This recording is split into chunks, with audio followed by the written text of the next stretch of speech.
Bonjour à tous et bienvenue dans cette nouvelle vidéo qui sera le book haul du mois de février. Février aurait pu être un mois où j'ai résolument réduit le nombre de mes nouvelles acquisitions.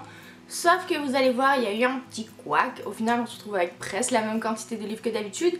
Mais je trouve quand même qu'il y a du mieux. On commence avec la romance. Le premier livre que je vous présente, c'est un service presse. C'est Drive Me to Love de N.C. Bastian, qui est une auteure que je n'ai pas encore lue. Je sais que sa série Be Mine, Be Yours a cartonné. Et du coup je me suis dit que j'allais la découvrir avec ce livre-ci. C'est en plus actuellement ma lecture en cours. Je viens juste de la commencer ce matin, donc je vous en dirai pas trop encore là-dessus. C'est du new adulte et ça va parler d'une jeune fille, Melissa, qui arrive dans une nouvelle ville, dans une nouvelle fac, et elle va tomber sur Noah, qui est un petit peu le mec super populaire, coureur de jupons, et en plus conducteur de voiture dans des courses illégales. Donc bon, rien de très nouveau, hein. Le scénario, le pitch fait assez cliché et convenu, donc on verra bien. J'espère qu'on va dépasser tout ça et qu'il y aura quelque chose d'intéressant à se mettre sous la main. Je vous en dirai plus très bientôt. La deuxième romance que je vous montre, c'est une romance historique, c'est Un drôle de mariage de Tessa Dare. Tessa Dare, j'adore cette auteure, elle fait de l'excellentissime dans cette catégorie. Et ce livre-ci a fait partie du top 3 des meilleures romances dans la catégorie romance historique qui ont été lues sur le forum Boulevard des Passions pour l'année 2018. Du coup je me suis dit, allez, une auteure que j'adore, c'est un livre qui a vraiment très bien marché. J'ai lu le résumé, ça m'a plu, alors voilà. Il a intégré la pile à lire. Ça va être l'histoire d'un duc qui doit absolument faire un héritier très rapidement. Du coup il va prendre la première qui lui tombe sous la main pour en faire sa femme et essayer de concevoir un héritier. Et il va prendre Charlotte Gladstone, qui est juste une simple couturière pour femmes. Et sauf que celle-ci, elle n'a pas juste envie d'être une pouliche, voilà.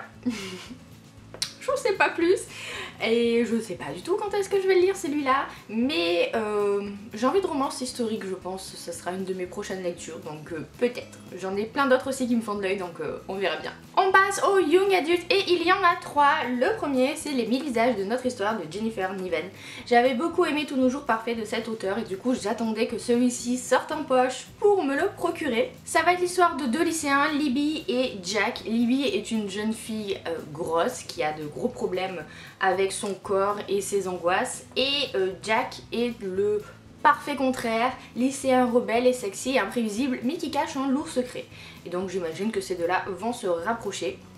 J'en sais pas plus, je sais qu'il a été très apprécié aussi, donc voilà. Hein. C'est comme tous les livres que vous allez voir. Je peux pas m'empêcher de les acheter parce que quand on vend du rêve comme ça, c'est très difficile de résister. On passe à un livre dont je pense que vous n'allez pas comprendre qu'est-ce qu'il fiche là dans ce book haul. C'est Un palais d'épines et de roses de Sarah J. Maas. Alors je vous explique, il faisait partie d'ailleurs de mon top 10 des livres que je comptais absolument lire en 2019.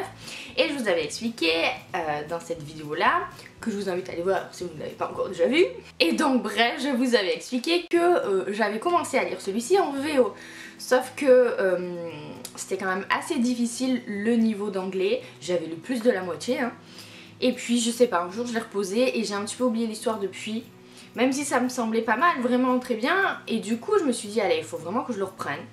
Et donc je l'ai vu à France Loisirs, ça m'a fait mon achat trimestriel. Surtout que on m'a pas mal posé la question ces derniers temps. Alors quand je disais que je vendais mes livres, c'est à France Loisirs, justement pour avoir ensuite un bon qui me permet d'acheter des livres à France Loisirs pour le coup, hein, puisque c'est valable que là-bas. Du coup, j'ai pris un petit bon et ça m'a payé une partie de celui-ci.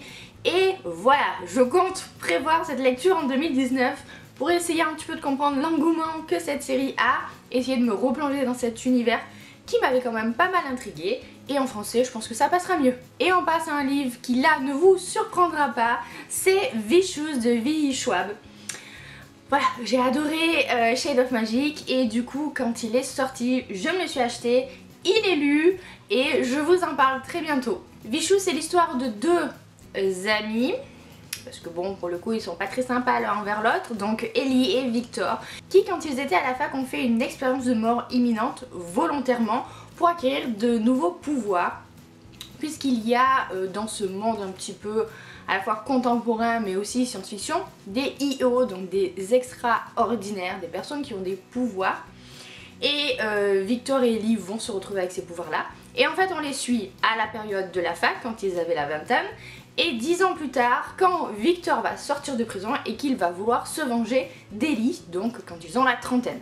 Donc c'est très intriguant et j'ai plein de choses à vous dire sur celui-ci, donc je vous en reparle très bientôt. Et pour terminer, l'achat qui n'était pas prévu, les achats qui n'étaient pas prévus, c'est des mangas. Il s'agit des 4 tomes de Game de Mai Nishikata. Hein. Donc le tome 1, le tome 2, le tome 3 et le tome 4. C'est une série de mangas en cours. Et il n'y a que 4 tomes pour l'instant qui sont parus, que ce soit en France ou au Japon, hein, on les a rattrapés. C'est c'est pas des shoujo, hein, c'est un peu plus adulte, c'est du josei, donc c'est des mangas pour femmes adultes, parce que ça va parler d'une relation entre une nana qui est complètement obsédée par le travail et le nouveau collaborateur qui vient d'arriver dans le cabinet où elle travaille. Et voilà, donc c'est de la romance, un petit peu pas mal érotique quand même, donc il vaut mieux le préciser, hein. Et j'ai bien aimé ces 4 premiers tomes. Vous avez compris que si je les ai achetés d'un coup, c'est que je les ai lus. Et ouais, je lirai la suite parce que c'est assez addictif. Du coup, bilan de ce book haul, vous l'avez vu, pas tant de livres que ça, pas tant de romans que ça, surtout que j'en ai déjà lu un dans les 1, 2, 3, 4, 5 qui sont devant moi et que je suis en train d'en lire un deuxième. Et les mangas, bon ben voilà, on va dire que ça compte pas trop parce qu'ils sont déjà lus. Non. Oui, la fille qui cherche à se trouver des excuses, on est d'accord. Et ceci conclut donc notre book haul. J'espère que la vidéo vous a plu. N'hésitez pas à vous abonner ou à liker la vidéo si c'est le cas. Je vous invite à me suivre aussi sur Instagram, c'est vrai que je suis très présente là-bas, bien plus que sur les autres réseaux sociaux à vrai dire. Et aussi aller faire un tour sur ma boutique Etsy de marque-page. Normalement cette semaine il devrait y avoir de nouveaux modèles. Sur ce, je vais vous laisser, je vous fais plein de bisous, je vous souhaite de très bonnes lectures à venir et à bientôt dans une prochaine vidéo. Ça va le bus? Tout mignon hein. Eh mais j'avais pas vu, je t'ai mis à côté de la bougie du chapeau. Mais c'est parfait. La fille parle à ses pop. Tout va bien. Oui, je sais pas siffler. Et ceci conclut d'autres... Ça marche pas ça.